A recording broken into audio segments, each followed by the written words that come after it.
I'm Olivia, a 39-year-old office worker, married to John, who's 2 years younger, 5 years ago, and now we live in an apartment with our pet cat, just the two of us and our furry friend. I guess it's something to say, but I hold a higher position in the company. Actually, my husband, who works at the same company, is also one of my subordinates. Even though we're a married couple, there's a hierarchy at work. But at home, I try to respect him as my husband. Or maybe not. I can't deny that I've tended to lead since we were dating.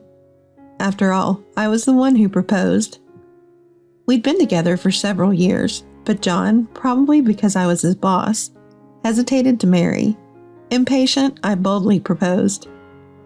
But I still get angry remembering what Scarlett, my mother-in-law, said back then. I proposed to him, I mentioned casually, and Scarlett responded. Normally, women don't propose. Once a woman is over 30, she loses her shame and discretion. Scarlett, who could say such rude things, was obviously cold to me even after the wedding. Every visit to the in-laws' house was filled with snide remarks. John used to be your subordinate, but you don't think you're above him at home, do you? That's why I told my son to marry a younger woman. While my father-in-law was alive, he defended me, but since he passed away a year ago, I've mostly avoided Scarlett. I don't want to go to the in-laws' house, now inhabited only by her, just to hear her sarcasm. If Scarlett needs care in the future, I'll have to reconsider, but I'm not really worried about that. We've always been a dual-income couple, and the apartment is mine, so no rent. My salary alone covers our living expenses, so we save all of John's income. If necessary, I can afford to put Scarlett in a care facility. We don't have kids, and if we keep working until retirement, we'll receive a decent pension. Then I can spend a relaxed retirement with John and our cat Leo. I was satisfied with my life plan, but life can bring unexpected turns. I was feeling a bit off lately, and to my surprise, I found out I'm pregnant. Given my age, I had given up on having children. I thought of Leo as our child and was content with that. But realizing I was pregnant made me see I was just putting on a brave face. I actually wanted a child, but I suppressed those feelings, focusing on a career-oriented life. And now, 5 years into our marriage, I'm pregnant. It feels like a reward from God for all my hard work. I'm happy. Of course, I intend to have the baby. I immediately discussed it with my company and switched to a less strenuous role. I moved to a different department for my husband, separating us at work. It's a bit lonely, but I can't keep up with the travel and meetings of my previous role. With the change in my job came another issue. My salary dropped. Switching to internal duties and reducing overtime made it inevitable. But John seemed concerned about it. Ah, a salary drop. That's tough. But we have savings, and my salary will be partially compensated. Plus, we're having a baby. We need to shift our focus to baby-centered living. Thus began our new life. With the change to internal duties, I could work remotely more freely. It helped me through tough morning sickness and will make returning to work easier after the baby. But as I shifted to remote work, John started coming home late. He also began working more weekends. His job had always involved some weekend work and travel. He used to take compensatory time off for weekend work, but now he didn't. Could he be cheating? Using work as an excuse? Could he be meeting another woman? That's why he's not taking time off. Suspecting infidelity, I swallowed my pride and contacted colleagues from our old department to see if there was another woman. But it seems there's no other woman in his life. My husband doesn't drink, so it's unlikely he's enamored with a woman from a bar. But maybe infidelity would have been better than the actual truth. What I discovered was far worse than an affair. It all started with a phone call. Hello, regarding the delivery of a sofa set scheduled for today, I'm sorry, but we're running behind and it might be delayed by about 2 hours. What? A sofa set delivery? What are they talking about? Is this a wrong number? When I asked who placed the order, my husband's name came up. but the delivery address was not our home. It was a new high-rise condo. I assumed it was a mix-up with someone else who had the same name and had moved into the high-rise. It seems you have the wrong number. Anyway, it's not for us. I hung up, not giving it a second thought. That evening, when my usually punctual husband returned home late, I casually mentioned, "It seems the new high-rise condos are being occupied. I got a call about a sofa delivery delay today. Someone with the same name as you. It's funny to think someone with the same name lives there." Suddenly, my husband burst out. "What? They called here? I told them to call my mobile. I had to wait forever because of that. Oh." He quickly covered his mouth. "What do you mean? Did you order the sofa? It's not a namesake?" I was confused. My husband ordered a sofa? Then why isn't it here? Why deliver it to a high-rise? Don't tell me. Are you cheating? Keeping another woman in that high-rise, planning a double life? I asked the question I feared most. "No, it's nothing like that. Not cheating." Then why deliver a sofa to a high-rise apartment? Planning to sit there with your mistress, cozying up on a new sofa? Unforgivable. "No, I would never cozy up with Mom." Mom? What does that mean? Is he referring to Scarlett? I was more confused. After persistent questioning, my husband confessed. He had secretly bought a high-rise apartment for Scarlett. His late returns and weekend works were all preparations for the move. "You know, living alone in a house is hard for Mom. A condo is easier. No stairs, better for the elderly. It's a rental, so instead of paying rent, I thought it's better to just buy it." How did you pay for it? "I used my savings for the down payment on the condo." What? His savings, but really it was our joint savings. I covered living expenses while his salary went into savings. Using our shared funds without my knowledge for his mother's house was unforgivable. I can't believe this. Take me to the high-rise now, I demanded, and we headed to the condo. Scarlett was there, lounging comfortably on the new sofa. The high-rise, the sofa, all bought with our savings. Seeing the sofa, rage boiled inside of me. I pushed past my husband, who was whispering to Scarlett, and confronted her. "What do you think, Scarlett? Did you know about this purchase being kept from me? If only you had consulted me. Using our savings in secret is unbelievable." Scarlett smirked and retorted, "Oh, what are you talking about? My son bought this condo for me, not you." It's our money saved together, even if it's in John's name. We're expecting a child, and we need the money. How could you? You changed jobs and lowered your income by choice, right? What? I was speechless at Scarlett's counter. You must be planning to live off my son's income, slacking off now that you're pregnant. Oh dear, oh dear. Reminds me of parasites living off others. Aren't you just a parasite? Parasite? My income decreased, but I didn't lose it completely. Being compared to a parasite was outrageous. Even if I quit my job to be a stay-at-home mom, does that make a wife reliant on a household and childcare a parasite? What an insult. Then doesn't that make you the same? You've been a housewife since father-in-law was alive. Ugh. I just asked the obvious, but Scarlett couldn't retort, having hit the nail on the head. That's when my husband interjected. "Stop it, hey." I thought he was reprimanding Scarlett for her rudeness, but surprisingly, he turned on me. "See, that's what I hate. Always trying to win an argument, acting like you're always right, both at home and at work. I'm sick of being bossed around by you everywhere. To me, Mom was the only comfort.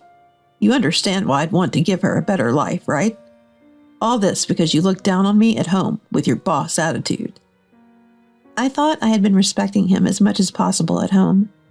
One reason I requested a transfer at work was to end our boss-subordinate relationship, partly due to my pregnancy. Unaware of my feelings, the two of them took this chance to blame me. "I won't return home anymore. I'll stay with Mom. Once the baby's born, you'll be busy with the child anyway, and I need someone to take care of me." So that's his true motive. Afraid of being neglected after the baby's arrival, and possibly facing more chores. He seeks refuge with his mother. Right. A wife who can't take care of her husband and leeches off his income is useless. I'll live in this shiny high-rise with John. The parasite can leave. Her words made me tremble with anger. Yet a part of me felt eerily calm, as a small voice inside me whispered, Know your place, you two. Do you have any idea what's coming? Be prepared. But what I said was different. All right, let's get divorced. My straightforward acceptance of divorce surprised both my husband and Scarlett. Huh? Sure. To my husband's dumbfounded question, I calmly replied, Yes, it's fine. That's what you want, right? Well, yes, but... My husband grumbled. He was indecisive as ever, in work and personal life. Once a decision is made, you just push forward. That's how I've always handled my work. The same thing happened this time. Once I decided on divorce, I was determined to go through with it. I'll take care of the child after it's born, all right? Scarlett snorted in response instead of my husband. Like I'd want a child from your womb. My husband seemed to agree.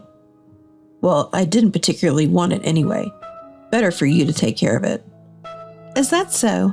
Then we'll proceed with that. I'll prepare the divorce papers soon. Please move out of the apartment as quickly as possible. My husband seemed relieved by my swift, non-emotional handling of the situation. Thanks, you're reliable as always. A smooth divorce, huh? I just smiled, saying nothing. A smooth divorce, hardly. They'll see soon enough. My husband and I returned to the apartment together. I wished he'd stayed at Scarlett's high-rise, but without his belongings, he couldn't go to work the next day. I endured it, knowing it was only for a few more days.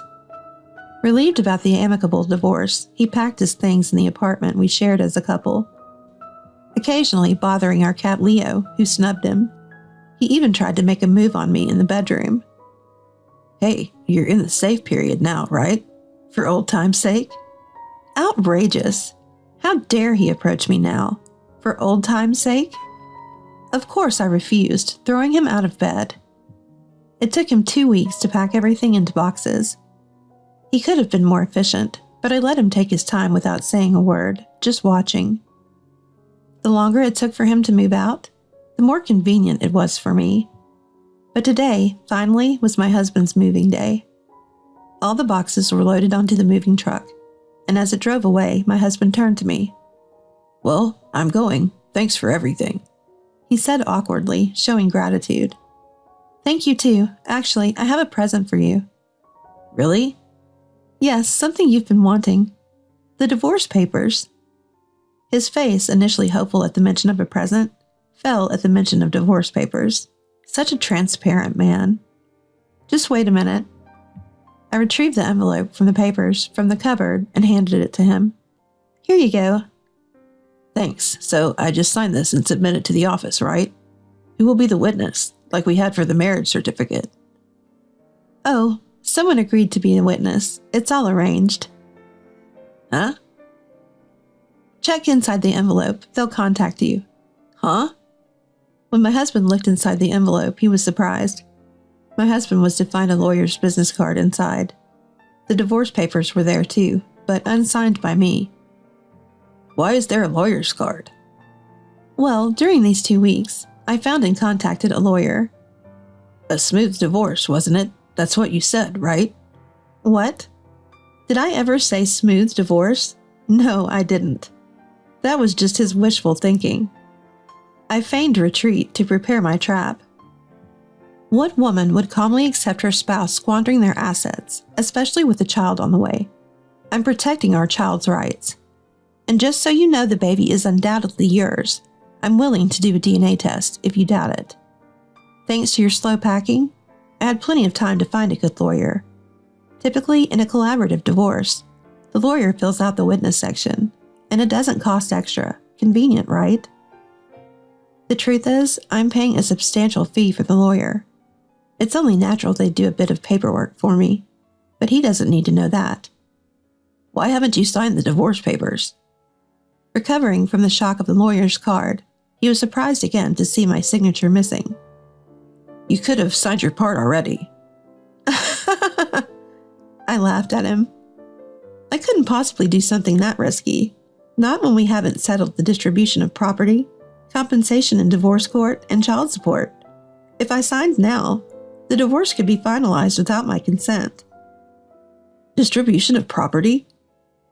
Since I used most of my salary for living expenses, half of your 5 years' salary, about 2.5 years' worth, seems fair, doesn't it? I casually threw these figures at him. Your annual income is $40,000, right?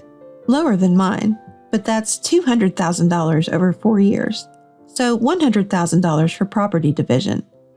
I may not get much in alimony, but the standard child support is around $400 a month, right? That's about $96,000 in total. If you pay me $200,000, we can cleanly divorce. My husband screamed in despair. $200,000? Impossible! That's a huge sum! Well, it would seem astronomical for him, especially with the hefty mortgage left on the recently bought high-rise. If you hadn't bought that high-rise, you would have nearly the same amount in savings. Well, if you hadn't bought it, we probably wouldn't even be talking about divorce. But since it's already done, think about what you'll do next yourself. Following my suggestion, my husband started brainstorming on the spot. I doubted he'd come up with anything substantial. Eventually, he had an idea. This apartment we lived in together, isn't it joint property? What if we split it and call it even? Too bad, not much of an idea. Unfortunately, I bought this apartment before we married. Premarital assets aren't included in joint property. His shoulders slumped in defeat. That's all you could think of? Well, if you come up with anything better, discuss it with the lawyer, though it'll probably be rejected right away. Leo, our cat, meowed from the doorway. Meow. Oh, I left the door open. He might go outside. I moved to close the front door, but remembered something I'd forgotten to say. Given your penchant for doing things your way, I've already filed for non-acceptance of divorce. Even if you forge my signature, it's futile. Goodbye. I shut the door in front of my husband's nose. Later, my lawyer's claim resulted in my husband paying $100,000. To make the payment, he even sold his beloved high-rise.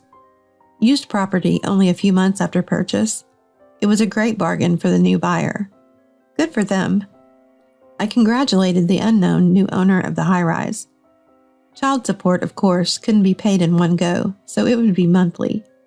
That was expected, so I arranged for immediate salary deductions if payments were delayed. Working at the same company makes this convenient. The benefits of an office marriage, the backdoor version, I guess. I'm calmly working remotely, rubbing my growing belly, gazing into the distance from my apartment's balcony. Beyond those mountains is the shabby nursing home where Scarlett lives. Once my child is born and things settle, I plan to return to work and do my best as a working mom. The baby just kicked a little on the right side.